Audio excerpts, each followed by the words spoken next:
The Devil Comes Calling in Star-Lord Issue 3. Picking up 3 weeks after being shown the villain's bar, we find Peter has become a bartender and bouncer at the bar, throwing out drunks who hit on women like Jigsaw does.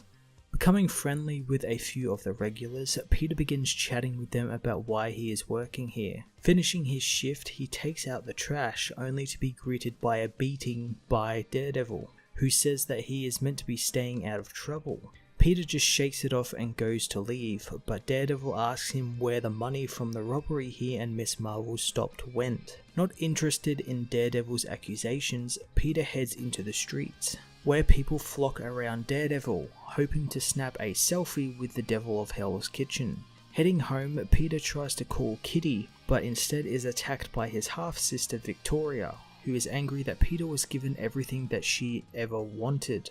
Seeing how pathetic Peter has become as of late, she decides to spare his life, but once he gets his life back together and heads off of Earth, she will begin to hunt him once more. Going to the park with Mr. Allen, Peter tells him about his crappy day, saying he can defeat things like Thanos or an annihilation wave, but ends up hurting people that he cares for.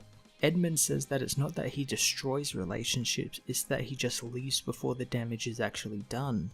Heading to an ice cream truck for a much needed distraction from all the talk, Peter notices that Edmund has a rather large stack of money on him. Going back to the retirement home, Peter brings up the money, saying he heard that some money went missing from the robbery. Edmund says that no one was hurt with him taking the money, but Peter says that that isn't the point and that this could lead to something bigger. Reluctantly, Edmund gives Peter back some of the money, forcing Peter to pay off the rest with his own bar tips. Later on, Peter meets Daredevil on a rooftop. Giving him the money, Daredevil wants to know who stole it, but Peter won't tell him since it was someone's first and last time and probably due to some post-midlife crisis. Reluctantly, Peter however gives him Edmund's name, which surprises Daredevil a lot. Elsewhere, Diamond Head awakens chained to a table.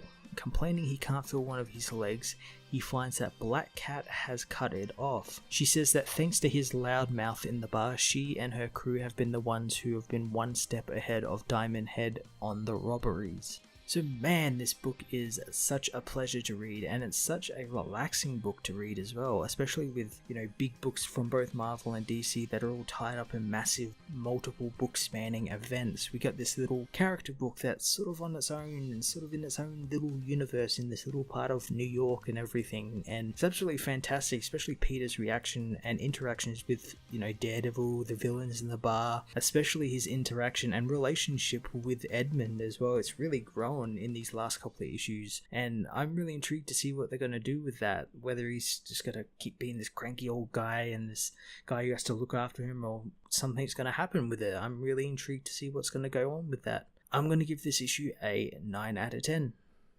Thanks for watching. Remember to leave a comment in the comment section below, or follow the links on screen now to other reviews or topic videos. If you haven't already, remember to subscribe for more weekly reviews and videos.